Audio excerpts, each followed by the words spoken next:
and we go to the nation's capital, where there's been more changes in the offseason for a team that is obviously well funded by Atletico Madrid. It is called Atletico Ottawa. If you're new to the team, they became obviously the 8th franchise in the Canadian Premier League, and they have a new boss. Last year, as much as we loved our time, particularly Charlie loved his Zoom chats with the ever lovable Mister.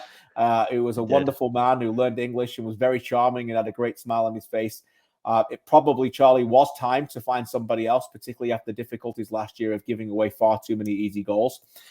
They have searched the world and they found their man, and he is Carlos Gonzalez, former Atletico Madrid youth coach who worked in Kuwait with the under-23s and the senior national team as well. A search that I know they took very diligent amount of time, but they circled in on Carlos very early in the offseason and eventually secured his signature in February, and he's been working very hard with the team in Madrid during preseason.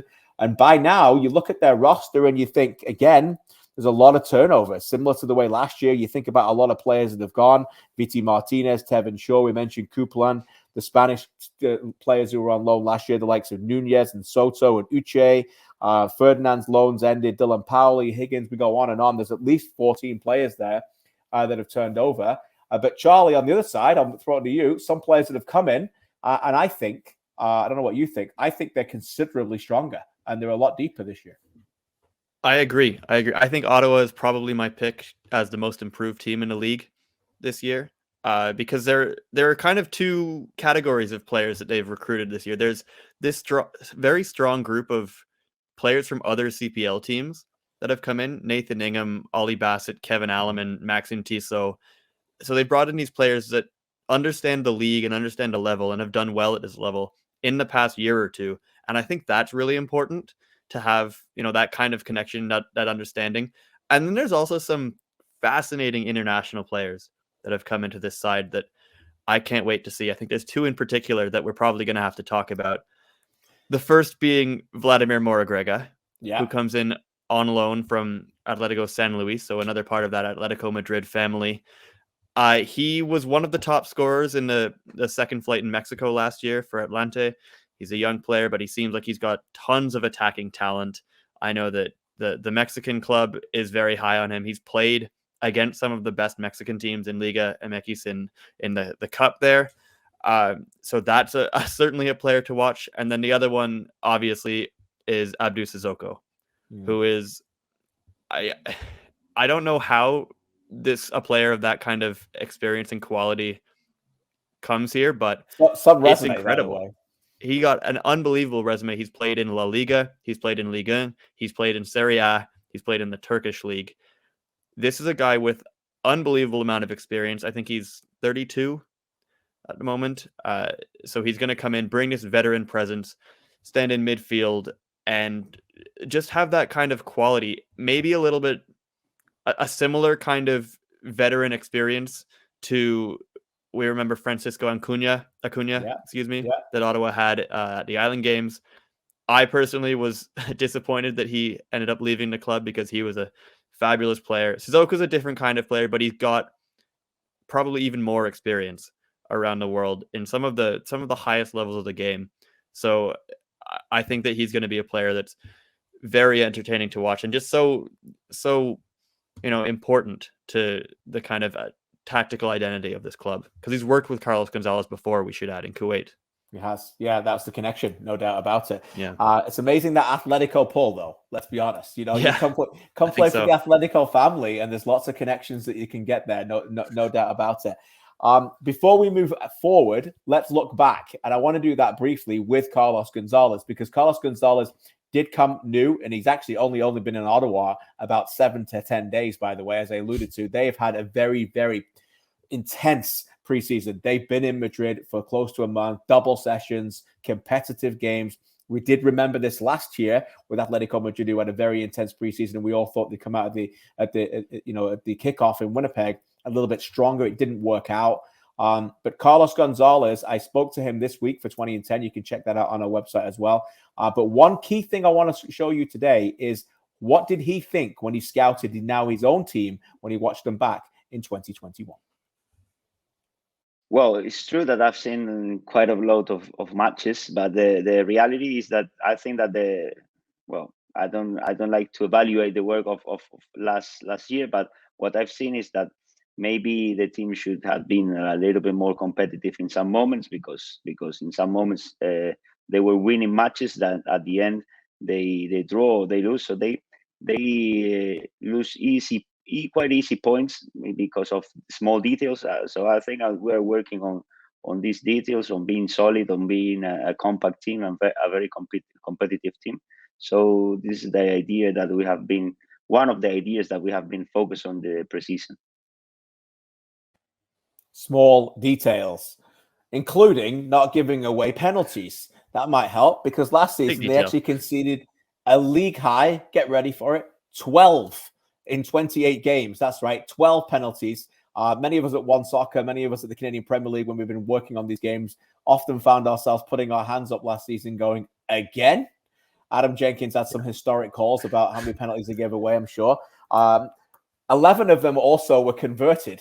That also didn't go well against them either.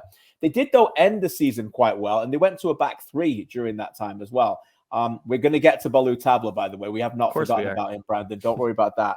But they did end the season with only 1 loss and 6, a 3-game unbeaten run, and that is their longest unbeaten run in the history of their small franchise, 3-game unbeaten run. So there's some positives there, and also, obviously, some players that have returned back from last season. 7 returnees in total, the likes of Manella, McKendry, Verhoeven, Wright, Becky Acosta, and of course the leading goal scorer, Malcolm Shaw.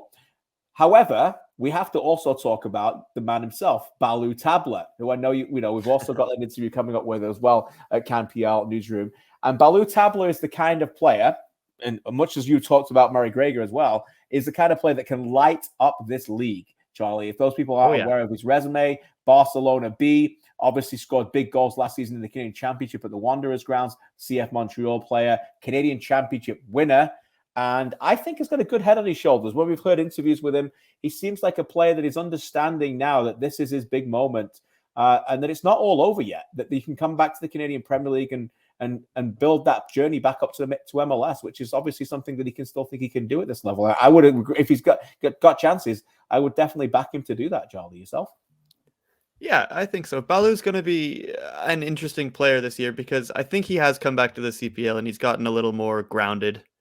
I think he had a bit of a reality check in the past few years, because just his trajectory was so quick and he had all of this hype around him. I mean, I think even from a national team perspective, there was a point when it was like him and Alphonso Davies were kind of the young players of the future. It didn't work out quite as well for him in that sense. He didn't quite manage to crack it in Spain, but he did very well still in Montreal, in MLS, and everything there. And we all know that he's an unbelievably talented player. He's got that ability to stretch the pitch. He's got that creative ability. He can, beat probably almost anybody on the dribble. So I think that as long as he's coming to the CPL with, a good head on his shoulders, as you said, the right attitude, which it seems that he is, then he absolutely has the potential to be one of the best players in the league. And I think that's probably part of the idea. That's probably what he wants to be in coming back to this league. He wants to remind himself why there is that hype around him, why he's so good, because he can dominate. And he wants to get that confidence back and that form back, because obviously he wants that kind of career rejuvenation, which players sometimes have found in the CPL. I also think it was a really astute move by Fernando Lopez and Atletico Ottawa to give him a long runway, 3-year deal, right? You don't have to come back right now, buddy, and prove in 3 months and you're going to go out there. Let's just build this up right now. And you got a long career ahead of you, but just come back, take your time coming in. And then within 18 months to 2 years, maybe there's a chance for a sale there. But Duncan says Atleti felt like there were 2 clique Spanish boys and Canucks needed to bring them together. Maybe we'll see. I still think there's a genuine team there. You can see certainly, the Spanish, a lot of them have changed over. But don't sleep on Miguel Acosta, by the way, who could talk about with Spanish, one of the best defenders in all of Canadian Premier League last season, almost led the league, I believe, in minutes and blocks as well, and tackles. So fantastic, versatile fullback. Another player that Atletico Ottawa has brought in for real stability is a player from York United, and that is Nate Ingham. Last year, remember, Dylan Powley was in goal for Atletico Ottawa. they believe that they've significantly upgraded. They've also brought in Sean Melvin, who's got a great resume as well, can certainly battle Nate in net as well. But recently, we got a chance to sit down with the former York United shotstopper. What was it like on the other side playing against Ottawa in the past? It was always fun coming here. It was the stadium, the situation, kind of the atmosphere that Ottawa has was always something that we were envious of. As a whole, just being able to drive in downtown, it's something that not a lot of teams in the league have. It has the ability to create something fantastic. So as an outsider, it was, jealousy, envy, those are the words. It was why I'm here. So that's the primary reason why you're here? No. The club itself, what Atletico brings to the world stage and Canada soccer in general was a no-brainer. So immediately when we found out ownership was coming into Ottawa, the first thing I wanted to do was learn more about it. Why are they buying a team in Canada? Are they putting all their resources into it? And the more I heard, the more I was interested in it. The city itself is beautiful.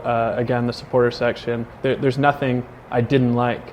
I went out on a limb actually when I signed here because I spoke a ton with Fernando, and obviously there wasn't a coaching staff in place, and I knew that there's going to be a massive turnover. He told me the players that aren't returning, who he planned on keeping, and a lot of turnover. So it was kind of a leap of faith, but I had all the trust in Fernando and the club itself.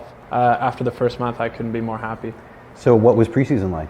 Preseason was a lot. I mean, it's kind of what you expect. I know a lot of people were a bit jealous that we're going to Spain and we get to do those things, but you constantly have to remind them. It doesn't matter where you are in preseason, it's not a ton of fun. We were treated very well, we were taken care of, but at the end of the day, it was a lot of work. But the level was high. We have depth at every position. We have a lot of guys that are excited, and you want to be someone who's won a domestic title and a cup and go to a Champions League. Like those are those goals you have when you're playing professional football, and all of us have kind of brought those goals here together, and I think this is the year to do it. Towards that, what are your impressions of the new gaffer? He's great. He's man of few words, professional at the highest degree. The other really good thing that I don't think a lot of people realize is him coming from a national team environment and bringing guys from all over the place and trying to get them to mend and get together and mesh within a week before their first game or a few days before their first game. He's kind of the perfect guy for the job because he's now brought in guys from everywhere, and we've had 5 weeks to get us kind of on the same page, speaking the same language, and he's done a very good job of that, I think, and his experience with national teams probably was a lot of help for this project. You sound very ready. You sound ready to take it this year. Yeah, I mean, it's my job to be, right? And at goalkeeping, you can't afford, you just got to let the world come to you. You can't go out and chase the game. Mm-hmm. You just have to deal with situation by situation, and you have to be ready for everything, whether it's, an easy pass or an easy save or, one in the top bin. So it's, you don't get a choice. You just show up and you got to be ready for everything. What do you think about the CPL going into season 4? Yeah, it's grown immensely. Thank you to the men's national team for what they've done, and Herdman for the job he's done over the last however many years. I honestly, even the people inside, I don't think they realize how big what just happened was, and I'm so thankful to be a part of it in a very small capacity, and I'm hopefully going to be able to reap the benefits, and the generations to come are really going to be able to reap the benefits of what's going on now. I think people are going to be very excited about this year, and it's just going to get the ball rolling for years to come. Every year is a new challenge, and I was naive when I was younger, thinking like, okay, well, once you get there and you're a starter and you've been in the league for a few years, then the next contract's coming and you're a starter forever. It's like, oh, you've already proved it. It's done, and it couldn't be further from the case. Like every year is a new challenge, whether it's winning a spot, securing a spot, fighting for a spot. It's just another challenge. Now, do I have the confidence to come in and be the number one? Like, of course, I have to. That's my job. And you would think anyone at this level is coming in thinking the same thing. I've had to take kind of the long way my whole life. I grew up in a small town. I played club level. I wasn't provincial team. It was never the TFC Academy or the Vancouver Academy. It was always, a little bit of the long way, and thank God for it, because I've just been so much better for it. And when it comes to work ethic, when it comes to not backing down and in showing up when I need to. That's what I pride myself most on. So any team I come into, it doesn't matter if it's this level or the next level. That's got to be the mindset. That's how you get a winning team. Great job, producer Jeff and Kenny behind the scenes for a fantastic interview, and thanks to Nate Ingham as well, because what a great personality. It's inspiring. We should not lose sight of a Canadian telling a story like that, getting to play professional football, and just saying there, my job now, my inspiration is to go play Champions League football. This is where we're at, Charlie. This is what the Canadian Premier League is giving. This is what Forge, we're going to get to Forge in a minute, of allow people to dream of. Let's get to the Champions League and play at the highest level in this region. And in Nate Ingham, Ottawa have got a good one here, haven't they? Yeah, absolutely. Absolutely. And they've got a great goalkeeper as well in Nate. He's a good character. He's always been, a big part of the York locker rooms that he's been in. So I think he will bring a little bit of leadership to that Atletico Ottawa group, a little bit of shot stopping, which, hopefully they won't need as much as they did last year, but they'll certainly need. Yeah. And yeah, as you mentioned, it is cool to see the CPL players starting to realize, the heights that they can achieve with their club. Right, everybody saw Forge go play at the Azteca. They saw them winning in Honduras, El Salvador. I don't want to talk too much about Forge until we get to them, but every other team wants that now.